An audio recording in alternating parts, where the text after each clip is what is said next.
Olá, meus amigos da enfermagem. Quem fala com vocês é o enfermeiro Raimundo. Aqui no Instituto Brasileiro sobre Enfermagem, eu vou dar continuidade à nossa série de aulas falando sobre hipertensão arterial sistêmica. Na verdade, esta é a última aula dessa série de hipertensão arterial sistêmica. Se você estiver assistindo pela primeira vez essa aula, eu convido você para conhecer as outras aulas sobre esse tema, tá bom? Quem assistiu ou quem está acompanhando as nossas aulas, viu que falamos nas aulas anteriores sobre hipertensão arterial secundária, que é aquele tipo de hipertensão provocada por alguma situação clínica em que o paciente se encontra. E aí a gente falou de algumas situações clínicas e eu vou dar continuidade finalizando aqui esse assunto de hipertensão arterial sistêmica. Vamos falar de uma situação clínica que se chama hipertensão arterial renovascular. O que é a hipertensão arterial renovascular? É caracterizada por aumento da pressão arterial decorrente do estreitamento único ou múltiplo das artérias renais. Entretanto, a simples identificação de uma estenose de artéria renal não faz o diagnóstico de hipertensão arterial renovascular. Geralmente, o diagnóstico é confirmado após a correção da estenose ou o desaparecimento ou a melhora da hipertensão arterial. A prevalência é de 4% na população em geral, mas pode ser mais alta em pacientes com doença arterial, coronária e periférica. Estima-se que 12% dos pacientes em programa de diálise apresentem doença renovascular. A estenose de artéria renal pode ser causada por aterosclerose, 90% dos casos, ou por displasia fibromuscular. As outras causas de estenose de artéria renal incluem aneurisma da artéria renal, arterite, tromboembolítica, síndrome de Williams, neurofibromatose, dissecção espontânea da artéria renal, malformações arteriovenosas, fístulas, traumas e radiação abdominal prévia. Como é feito o diagnóstico de hipertensão arterial renovascular? Os indicadores clínicos de probabilidade de hipertensão arterial renovascular são úteis para o estabelecimento de suspeição clínica para esta causa de hipertensão secundária. Ou seja, vamos usar indicadores de probabilidade em algumas situações clínicas. Olha só, baixa probabilidade naqueles pacientes que têm hipertensão arterial em estágio 1 sem comorbidades. Média probabilidade são aqueles pacientes que têm hipertensão arterial em estágio 2 ou 3, refratária, hipertensão antes dos 30 anos ou após os 55 anos, sopros abdominais ou lombares, pacientes que têm doença ateromatosa evidente em coronárias, carótidas ou vasos de extremidades em fumantes, assimetria de pulsos, insuficiência renal mal definida, edema pulmonar agudo sem causa aparente e hipotensão arterial importante, comuns de inibidores da ECA. E alta probabilidade são aqueles pacientes que têm hipertensão arterial maligna ou refratária com insuficiência renal. Como se faz o tratamento? Os objetivos principais do tratamento da doença renovascular são a cura ou a melhora da hipertensão arterial ou a melhora da preservação da função renal. O tratamento da hipertensão arterial renovascular pode ser clínico, cirúrgico ou por meio de revascularização percutânea com ou sem a colocação de próteses endovasculares, que são os stents. Eu acho que vocês já ouviram falar sobre essas próteses. Os inibidores da ECA, os bloqueadores dos canais de cálcio e os beta-bloqueadores são medicamentos efetivos para o tratamento da hipertensão arterial associada à estenose unilateral da artéria renal. Os bloqueadores dos canais ou dos receptores AT1 também são efetivos para o tratamento da hipertensão arterial associada à estenose de artéria renal. As indicações clínicas para a correção da estenose de artéria renal por via percutânea ou por revascularização cirúrgica são aqueles pacientes que têm hipertensão resistente, hipertensão acelerada ou maligna e hipertensão com intolerância à medicação. Pacientes que têm perda progressiva da função renal, com estenose bilateral ou estenose em rim único, ou na estenose unilateral. Insuficiência cardíaca congestiva, ou pacientes que têm edema pulmonar agudo de repetição.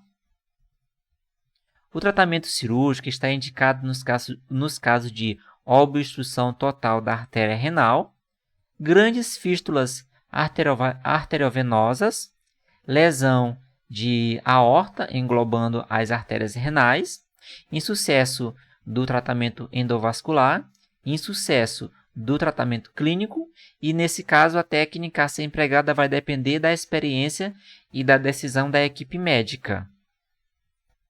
Vamos falar agora sobre uma outra situação que se chama hipertensão em diálise e transplante renal, ou seja, pacientes transplantados. Hipertensão arterial é altamente prevalente nos pacientes dialisados, de 60% a 80%, e nos transplantados. Os eventos cardiovasculares são os principais responsáveis pela morbidade e pela mortalidade nesses indivíduos, sendo a hipertensão arterial considerada fator de risco independente. Na fase precoce da diálise, menor que 2 anos, os níveis normais baixos de pressão arterial e os episódios de hipotensão arterial estão mais relacionados com a mortalidade do que a hipertensão arterial, o que provavelmente reflete a associação com outros estados mórbidos graves.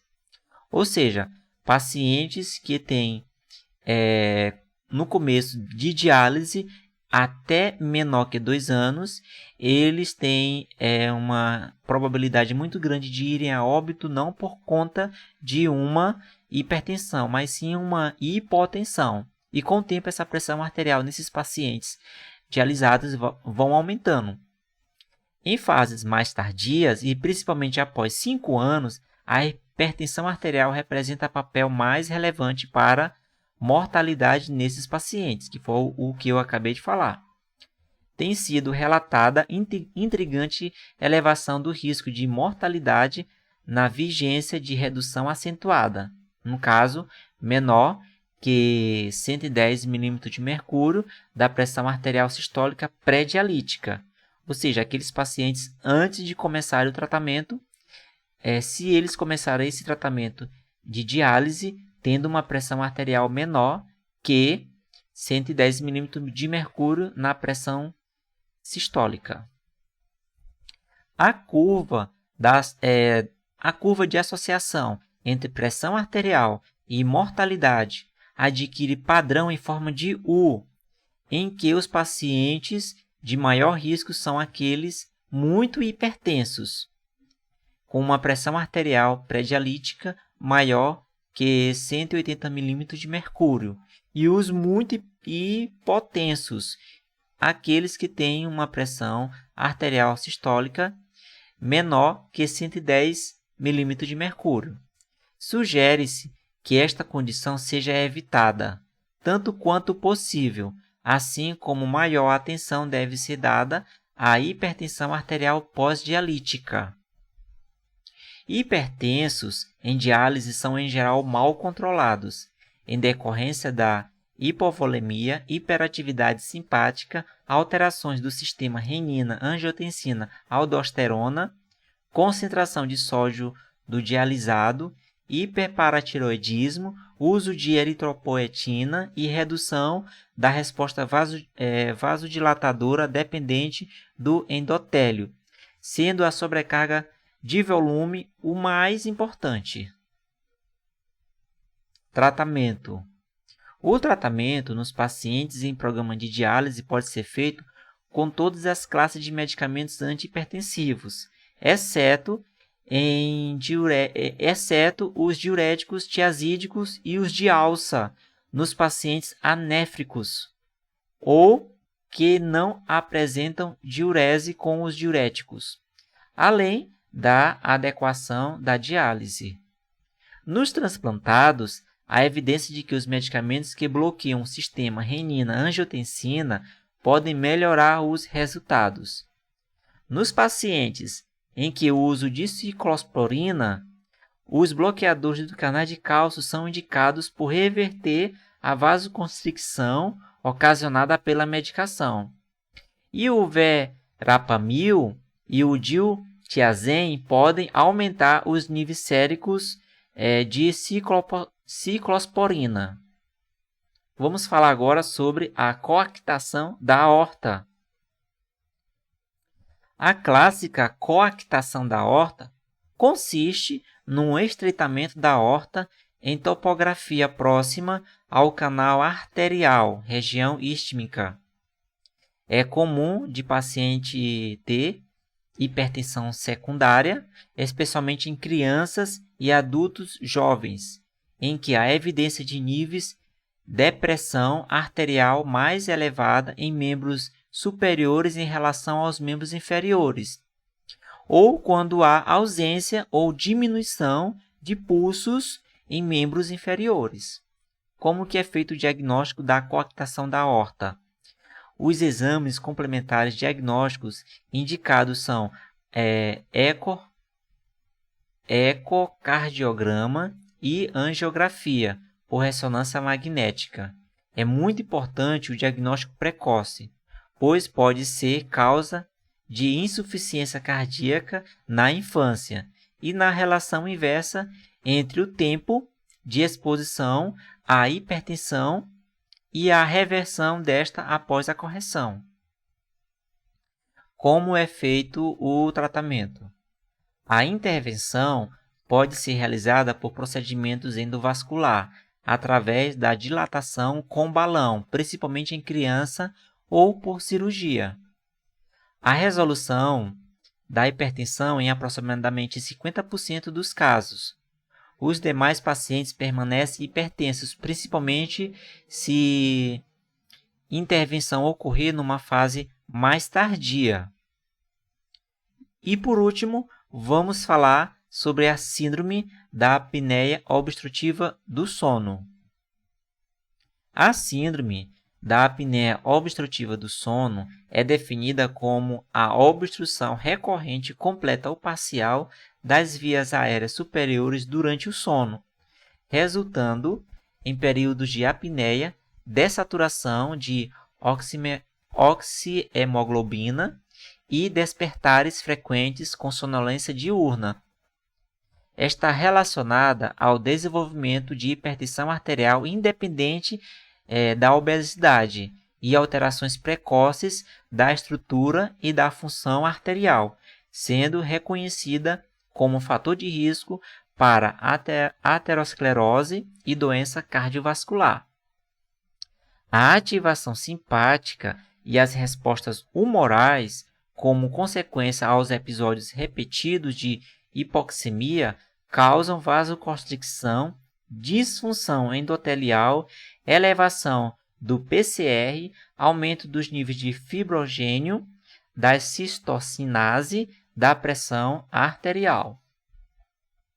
Como é feito o diagnóstico da síndrome da apneia obstrutiva do sono? A suspeita clínica deve ser realizada na presença dos seguintes sintomas. Olha só: ronco alto, episódio de engasgos frequentes, cansaço diurno, sonolência diurna excessiva, alterações da memória e capacidade de concentração prejudicada. Alguns achados clínicos associados auxiliam na suspeita diagnóstica, tais como obesidade, aumento da circunferência do pescoço, orofaringe pequena e eritomatosa, insuficiência cardíaca congestiva, hipertensão pulmonar e cor pulmonale. Alguns pacientes podem ter apresentações clínicas atípicas, como palpitações noturnas, cefaleia matutina, tonturas, refluxo gastroesofágico e noctúria. O diagnóstico é confirmado pelo achado de 5 ou mais episódios de apneia e ou hipopneia por hora de sono na polissonografia. Como é feito o tratamento? O tratamento para a síndrome da apneia obstrutiva do sono inclui o uso de máscara de pressão positiva contínua, ou CPAP, em vias aéreas superiores por via nasal durante o sono, tratamento cirúrgico do processo obstrutivo e redução do peso em indivíduos com sobrepeso ou com obesidade.